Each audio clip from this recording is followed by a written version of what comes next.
무더운 여름이 시작된 것 같습니다. 무더운 여름에 오늘 배경화면이 아주 어, 시원한 물 한 병인데요. 오늘 같이 냉수 한 그릇의 경제학이라는 제목으로 함께 하나님 말씀을 상고해 보기를 원합니다. 마태복음 10장 40절부터 42절까지의 말씀입니다. 마태복음 10장 40절부터 42절까지의 말씀 제가 읽어 올리겠습니다. 너희를 영접하는 자는 나를 영접하는 것이요 나를 영접하는 자는 나를 보내신 이를 영접하는 것이니라. 선지자의 이름으로 선지자를 영접하는 자는 선지자의 상을 받을 것이요 의인의 이름으로 의인을 영접하는 자는 의인의 상을 받을 것이요 또 누구든지 제자의 이름으로 이 작은 자 중 하나에게 냉수 한 그릇이라도 주는 자는 내가 진실로 너희에게 이르노니 그 사람이 결단코 상을 잃지 아니하리라 하시니라. 아멘. 교우 여러분 반갑습니다. 우리 앞에 옆에 분들과 함께 인사 나누기를 원합니다. 한 주간도 잘 버티셨습니다. 이렇게 인사했으면 좋겠어요.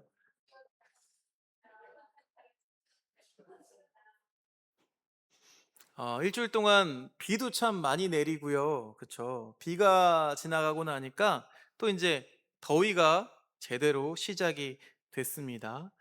연일 푹푹 찌는 그 폭염 경보가 막 울리더라고요. 또 밤은 또 열대야가 시작됐습니다. 우리가 온몸으로 이 뜨거운 열기를 잘 견뎌내고 있습니다. 날씨가 이렇게 더워지면 우리 몸과 마음에 직관적으로 찾아오는 변화가 있는데요. 바로 불쾌지수가 요동을 친다는 겁니다. 불쾌지수가 높을 때는요, 어때요?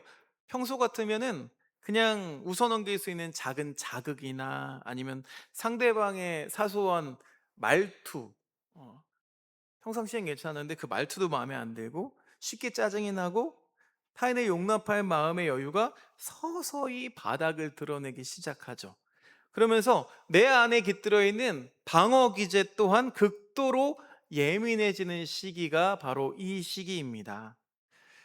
그런데 여러분, 진짜 무서운 건 기상청이 발표하는 날씨의 불쾌 지수가 아니죠. 바로 우리 영혼의 불쾌 지수가 올라가는 게 문제입니다. 지난 주일 제가 세상의 가짜 들숨은 멈추고 성령의 생기, 그 루아흐를 깊이 마셔야 이 영혼의 삐뚤어진 뼈마디가 제자리를 찾아간다고 말씀을 나눴습니다. 그런데 주일날 예배당 밖으로 나서서 월요일부터 토요일까지 일상의 현장을 살아가는 순간 여러분이 마주하는 영적 대기는 어떻습니까? 마치 그 한증막에 딱 들어가는 것처럼. 제가 대구가 덥다고 하잖아요. 데프리카라고 불러요. 저희 누나가 대구에서 몇 년을 살았어 가지고 누나 집에 가는 길이었는데 KTX에 내리자마자 막 숨이 턱턱 차는 거예요. 그래서 전화해서 "어떻게 이런 땅에서 살고 있냐?"라고 얘기한 적이 있는데 그런 것 같아요. 막 영적 대기가 숨이 턱턱 막힐 정도로 뜨겁죠. 왜요? 생존 경쟁이 치열하거든요. 얽히고 설켜 있는 인간관계의 갈등은 또 어떻습니까? 미래에 대해서 끊임없이 염려할 수밖에 없죠. 그러다 보니까 우리는 또다시 깊은 숨을 쉬지 못하고 얕은 숨을 몰아쉬면서 우리의 내면이 바싹 말라갑니다. 이렇게 영혼이 메마르면 영혼의 불쾌지수 또한 올라가요. 그럼 예배의 자리에 앉아 있어도 영적인 불감증에 걸린 것처럼 우리는 아무런 감동도 없고요. 내 옆에 있는 가족이나 직장 동료 또 이웃들을 바라볼 수 있는 마음의 공간이 완전히 사라져 버립니다. 이 서로를 향해서 날카로운 가시를 세우기 십상이라는 거예요. 바라기는 오늘 이 예배를 통해서 팍팍한 일상 속에서 하얗게 풍화되어 가고 있는 우리의 그 메마른 영혼 위에 하늘로부터 내리시는 시원한 냉수 한 그릇 같은 은혜가 임하기를 주님의 이름으로 축복합니다. 자, 오늘 우리가 읽은 말씀 마태복음 10장 말씀은요. 예수님께서 제자들을 부르셔 가지고 세상 속으로 파송하시는 일명 예수님의 파송 설교입니다. 이제 막 믿음의 호흡을 배운 걸음마 단계의 이 제자들에게 예수님께서는 뭐라고 말씀하시냐면 거친 세상의 현장 속으로 나가라고 명령하십니다. 그런데요, 제자들을 보내시는 이 주님의 어떤 조건과 특약사항들이 오늘 말씀에 기재되어 있는데 이게 아주 독특하고 좀 이상합니다. 마태복음 10장 9절과 10절 말씀 우리 세번역 성경으로 함께 읽어볼까요? 시작. 전대에 금화도 은하도 동전도 넣어가지고 다니지 말아라.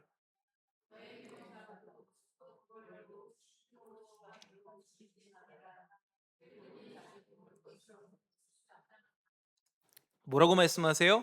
우리 주님께서 제자들에게 전대에 금이나 은이나 동을 가져가지 말고 여행을 위해서는 배낭도 메지 말고 두벌옷, 두벌옷은 뭐예요? 한 벌옷은 내가 입고 있는 거고 여유 옷도 챙기지 말고 신이나 지팡이도 심지어 가져가지 말라고 엄격하게 규제하세요. 자, 이걸 오늘날 우리들의 언어로 바꾸면 무슨 뜻이 될까요? 이 세상이라는 거친 정글, 맹수들이 우글거리는 이 비즈니스 전쟁터로 나가는데 자격증 가져가지 마세요. 스펙 안 됩니다. 어, 크레딧 카드 안 되고요. 또 현금 카드도 안 됩니다. 비상금 절대 안 됩니다.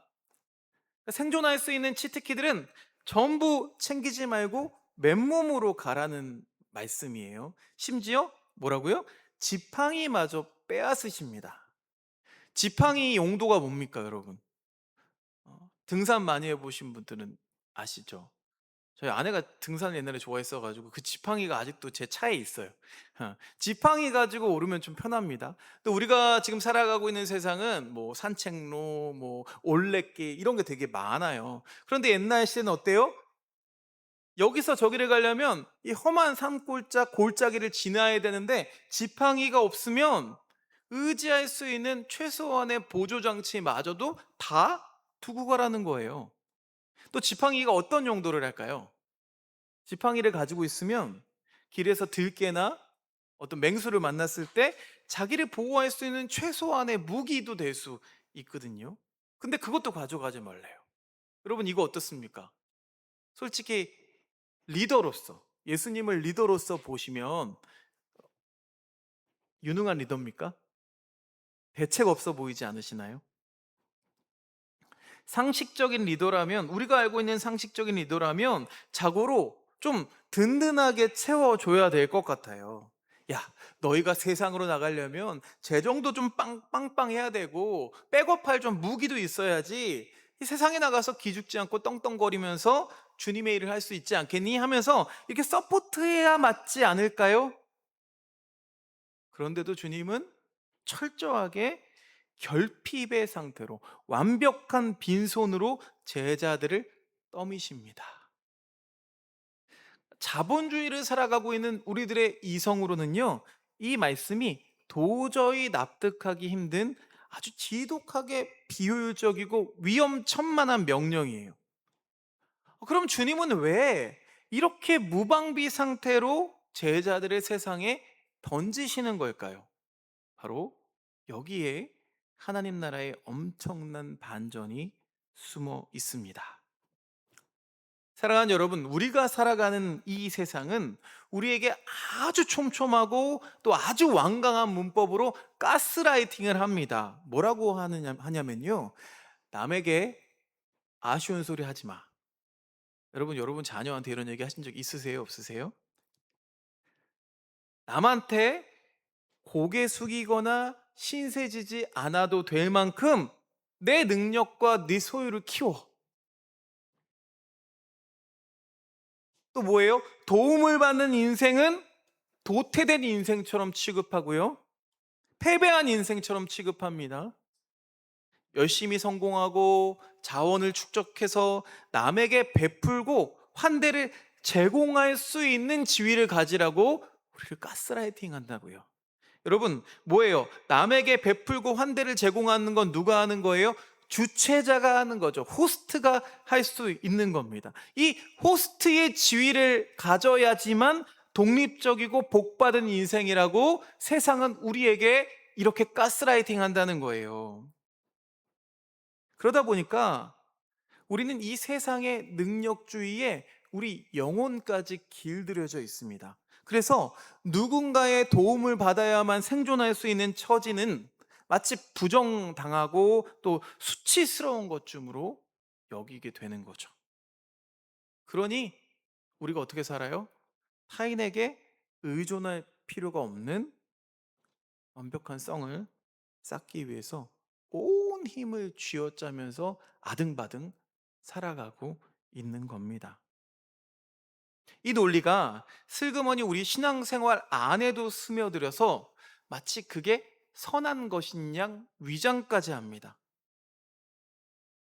세상에 수많은 이야기들이 있잖아요. 뭐 재정, 그 다음에 뭐 고지론, 내가 돈이 많고 능력이 많아야 하나님의 일도 크게 할 수 있지.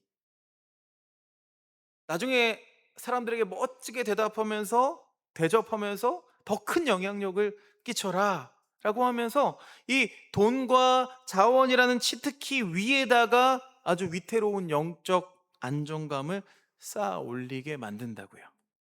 하지만 오늘 주님의 말씀은, 주님의 통찰은 이 세상의 방향과 완전히 반대 방향을 가리킵니다. 주님은 제자들이 대단한 소유를 가지고 세상을 통제하고 시해하는 그런 사람들이 아니라 철저하게 타인의 자비와 선의에 의존해서 생존해 내야 하는 연약한 나그네, 즉 손님, 게스트가 되어서 이 땅으로 스며들기를 원하셨습니다. 왜요? 내가 완벽한 강자가 돼서 세상으로 나가면 어떨까요? 여러분, 그곳에는요 하나님이 존재할 수 없습니다. 오직 힘의 논리, 비즈니스적 거래만 남게 돼요. 그런데 내가 빈손, 내가 나그네가 되어서 타인의 문을 두드리면 비로소 그곳에서 조건 없는 사랑이 시작이 되죠. 하나님 나라에서는 뭐라고 불러요? 이걸 환대가 시작이 됩니다. 우리 주님은 제자들에게 너희들의 능력을 베풀고 와라 라는 이런 사명 이전에 세상 속에서 환대가 필요한 자로 살아가는 방법을 먼저 훈련시켰다는 거예요. 여러분, 이 성경을 관통하는 거대한 줄기 중에 하나가 바로 이 나그네를 향한 환대 아니겠습니까? 구약 성경 전체를 보면은요, 하나님이 끊임없이 이스라엘 백성들에게 너희는 고아와 과부와 나그네를 대접하라 라고 명령하십니다. 왜 그렇게 하나님은 나그네에게 집착하시는 걸까요? 그 시대에는요, 단지 이게 사회적 약자를 구제하는 그런 도덕적인 의무만이 아니었습니다. 이게 율법에 적혀 있어요. 레위기 19장 34절에 그 숨겨진 진짜 이유가 담겨 있습니다. 함께 읽어볼까요? 시작.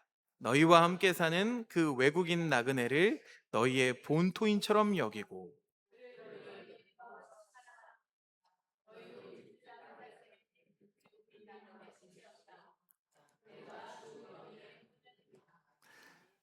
여러분, 이스라엘의 정체성이 본래 뭐였다고요? 게스트였다고요. 나그네였다고요. 광야에서 하나님의 전적인 환대, 만나와 메추라기와 물을 공급해 주시 않으셨다면 진즉에 이들은 굶어서 죽어서 사라져 버렸을 비천한 나그네들이었다고요. 하나님은 이 이스라엘의 이 결핍의 기억을 잊지 않기를 원하셨습니다. 자, 신약으로 넘어오면서 이 환대의 개념이 더 놀랍게 확장이 됩니다. 히브리서 13장 2절 함께 읽어볼게요. 시작. 나그네를 대접하기를 소홀히 하지 마십시오. 어떤 이들은 나그네를 대접하다가 자기들도 모르는 사이에 천사들을 대접하였습니다. 여러분, 이 기록이 있죠, 성경에. 아브라함이 마므레 상수리 나무 아래에서 나그네를 대접했다가 메시아 탄생 소식을 들었던 사건, 구원을 들었던 사건을 떠올리게 하는 부분이에요. 여러분, 성경에서 나그네를 영접한다는 행위는요, 단순히 친절만 이야기하는 게 아닙니다. 내 삶의 영역에 하나님의 구원 사건을 초청하는 통로였다고요.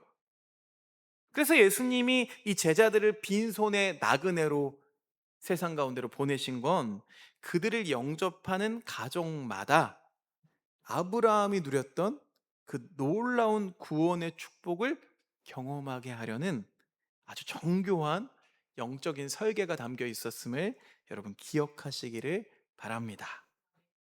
예수님은요, 제자들이 이 세상에서 철저하게 거절당하고 핍박도 당할 수 있음을 숨기지도 않으세요.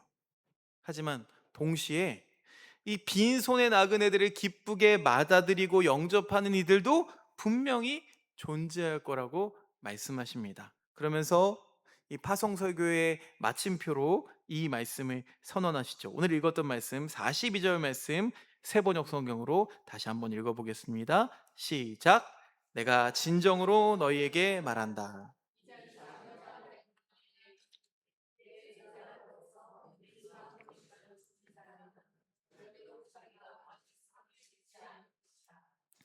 아멘.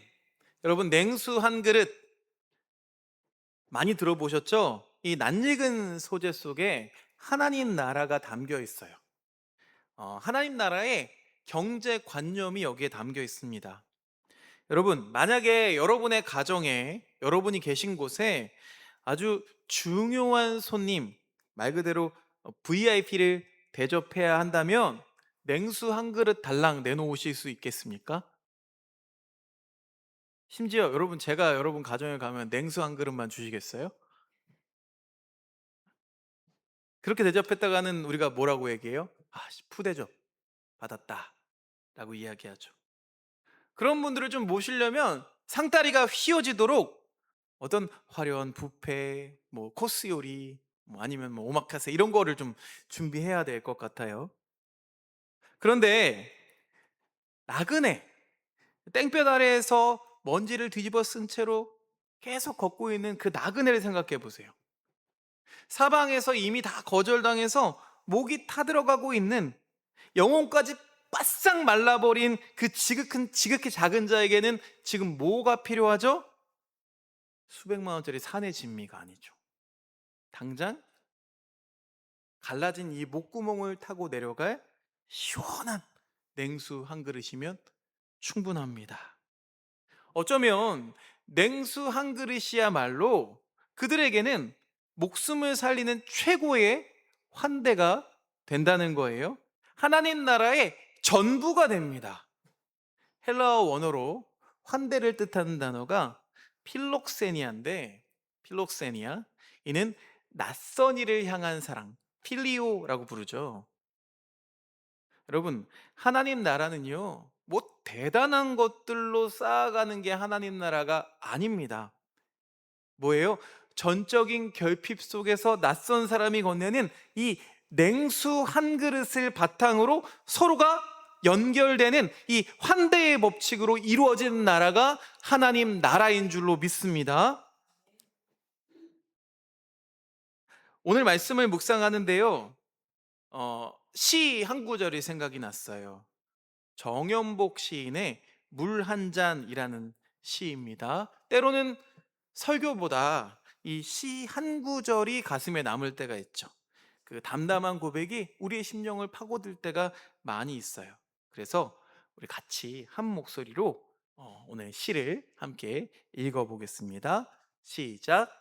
그가 준 물 한 잔을 마시고 길을 떠난다. 목이 말랐으나 물 한 잔 달라는 말을 하지 못해 서성거리던 햇살 팽팽한 일요일 오후, 그가 먼저 알고 들고 나와 건네준 물 한 잔을 마시고 내가 그의 물 한 잔이 되어 길을 떠난다. 물 한 잔의 은혜는 잊지 못하리라. 나로 하여금 누군가의 물 한 잔이 되게 하신 그 물 한 잔의 은혜는, 한번 상상해 볼까요? 시인이 표현이 재밌죠. 햇살이 팽팽한 오후, 목이 너무 말랐는데 내향형들은 힘들잖아요. 자존심 때문에.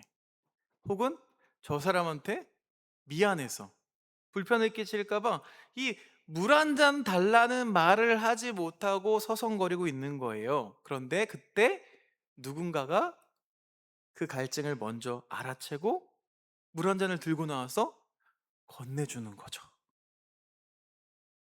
자, 시인이 그 시원한 물을 마시고 단순히 갈증이 해소된 것뿐만 아니라 영적 존재의 전환을 경험하고 있습니다. 뭐라고 고백해요? 내가 그의 물 한 잔이 되어서 길을 떠난대요. 여러분, 이게 바로 예수님이 제자들을 빈손으로 보내신 진짜 이유이자 이 냉수 한 그릇이 담고 있는 하나님 나라의 비밀입니다.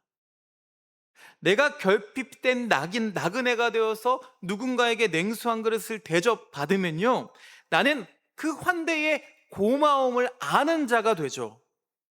그 은혜의 빚진 자가 돼서 이제는 내가 세상의 또 다른 목마른 자들을 향해서 기꺼이 시원한 물 한 잔이 되어주는 거룩한 환대의 순환이 시작되는 겁니다. 여러분, 세상의 경제 논리와 하나님 나라의 경제 논리가 어떻게 다르냐면요, 주님 안에서 환대를 베푸는 자와 환대를 받는 자의 경계는요, 무너집니다. 경계가 없어요. 왜요?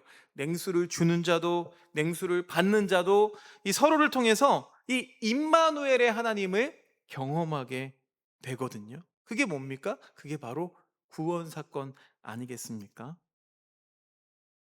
그럼에도 불구하고 여러분, 이 말씀이 정말 내 삶에서 능력이 될 수 있는지 의심스러우시죠? 의심스러운 부분이 분명히 있습니다. 그쵸? 우리 청년들, 그쵸? 말씀은 좋은데, 이게 과연 내 삶에서 어떻게 능력이 될 수 있다는 거지? 자, 그래서 시계를 조금만 거꾸로 거슬러 보죠. 그리 멀지 않은 과거, 제가 거의 그 마지노선인 것 같아요. 1970년, 80년대 이 땅의 수많은 기독 청년들이 이 마태복음 10장 말씀의 문자 그대로 믿으면서 그 삶을 던졌던 생생한 역사가 있습니다. 뭐냐면요, 주로 예수전도단, CCC 같은 선교단체에서 훈련받은 청년들이 무전 전도 여행을 떠납니다. 예수전도단 같은 경우도 이렇게 훈련이 다 끝나고 나면 마지막 코스가 무전 전도 여행을 떠나는 거예요.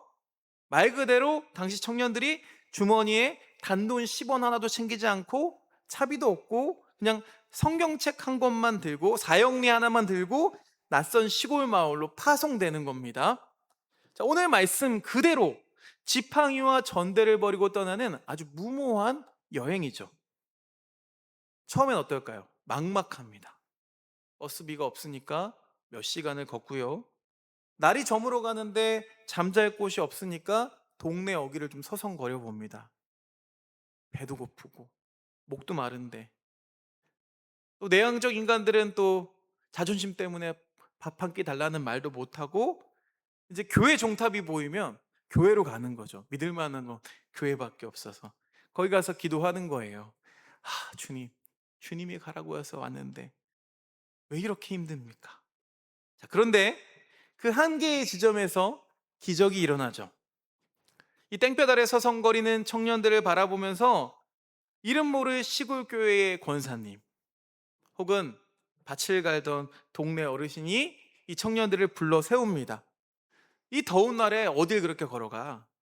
자, 이 시원한 보리차 한 잔 마시고 가. 맹물, 그렇죠? 보리차 한 잔 마시고 가.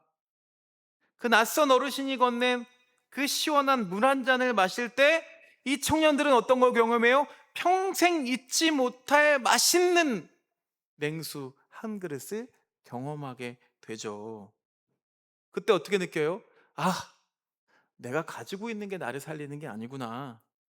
하나님이 예비하신 사람이 나를 살리는구나. 그 살아계신 하나님의 주권을 뼈저리게 만나게 된다는 겁니다. 어떻게 한번 나가볼까요, 우리? 그렇게 아무것도 안 가지고.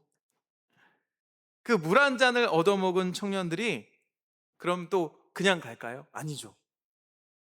같이 눈물 흘리면서 그 어르신들의 가정을 위해서 기도합니다. 복음을 전합니다.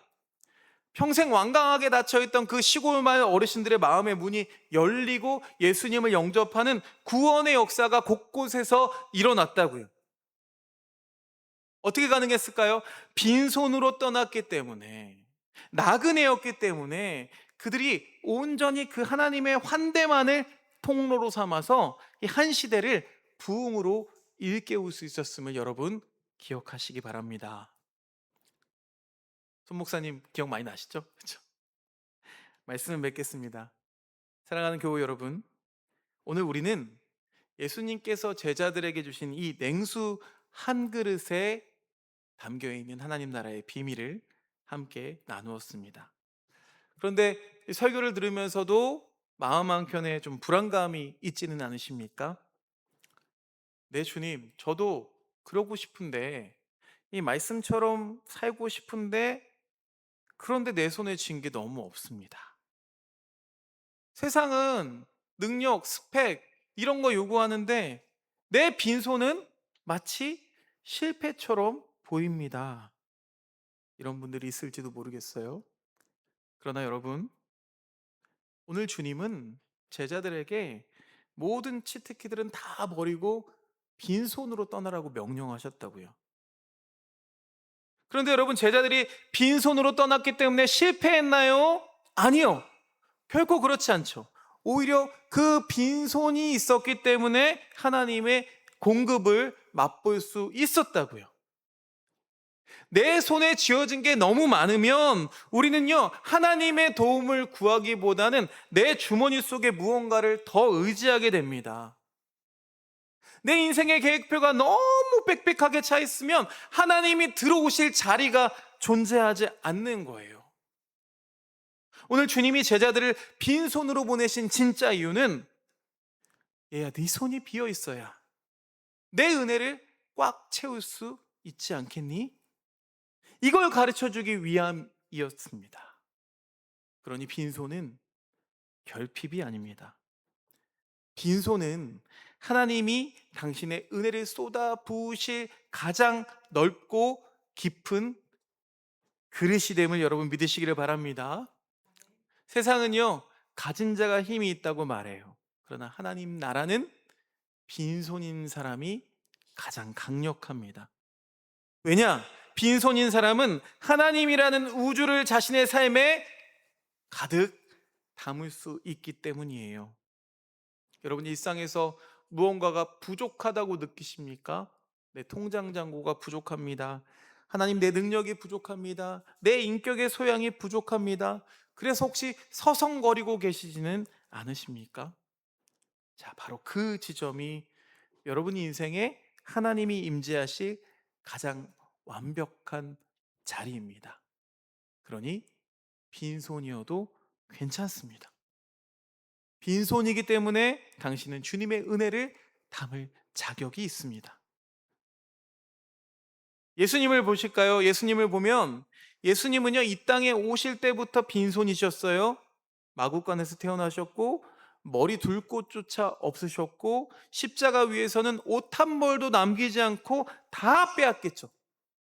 완벽하게 빈손이셨던 그분이 온 인류를 구원한 영원한 생명이 되셨습니다. 세상 사람들은 그런 예수를 두고 실패한 자라고 손가락질했지만 하나님은 그 빈손을 통해서 온 세상을 환대하시는 구원의 역사를 시작하셨습니다. 그러니 여러분, 완벽해지려고 너무 애쓰지 마십시오. 오늘 정연복 시인의 고백처럼 우리도 누군가에게 냉수 한 그릇을 건네는 사람이 되시기를 주님의 이름으로 축원드립니다. 내가 누군가의 물 한 잔을 건네는 이유는요, 내가 뭐 여유가 있어서가 아니죠. 나 또한 하나님께 그 물 한 잔의 은혜를 빚진 자이기 때문에 할 수 있는 거예요. 그래서 내가 그의 물 한 잔이 되어 길을 떠난다라는 시인의 고백처럼 오늘 우리가 진 것이 비록 보잘것없는 냉수 한 그릇일지라도 그것을 나누면서 함께 길을 떠나기를 소망합니다. 그래서 이번 한 주간은 세상의 문법들을 과감히 한번 꺼봤으면 좋겠어요. 기꺼이 낮아진 나그네의 마음으로 내 곁에 지친 가족들에게, 또 일터의 동료들에게 사랑 어린 그 냉수 한 그릇을 건네보면 좋겠습니다. 여러분이 내미시는 그 소박한 물 한 잔을 통해서 메말랐던 여러분의 가정과 일터가 살아나고, 또 이 땅 위에 하나님 나라의 시원한 생수가 강물처럼 흘러갈 수 있게 되기를 주님의 이름으로 간절히 축원합니다. 우리는 빈손이에요. 그러나 우리는 결코 가난하지 않습니다. 우리에게는 하나님이 계시고 서로가 서로에게 물 한 잔이 되어줄 수 있는 이 환대의 공동체가 있기 때문입니다. 이제 그 빈손의 당당함을 가지고 세상이라는 길을 향해서 힘차게 걸어 나가시는 여러분 모두가 되시기를 주님의 이름으로 축원드립니다. 하나님 아버지, 세상처럼 강해지려고, 완벽해지려고 애쓰던 우리의 무거운 짐은 이 시간 다 내려놓습니다. 내 인생의 빈손은 실패가 아니라 하나님의 은혜를 담을 거룩한 그릇임을 이 시간 믿음으로 고백합니다. 이번 한 주간도 대단한 무언가를 내놓으려고 하기보다는 내 곁에 지친 가족과 이웃들에게 따뜻한 관심과 위로라는 그 냉수 한 그릇을 건네는 환대의 삶을 살게 하옵소서. 먼저 우리는 주님께 물 한 잔의 은혜를 입었사오니 이제는 내가 세상의 목마른 자들을 향해 기꺼이 시원한 물 한 잔이 되어 당당하게 걸어가게 하옵소서. 우리의 빈손 위에 역사하실 주님을 기대하며 예수 그리스도의 이름으로 기도드립니다. 아멘.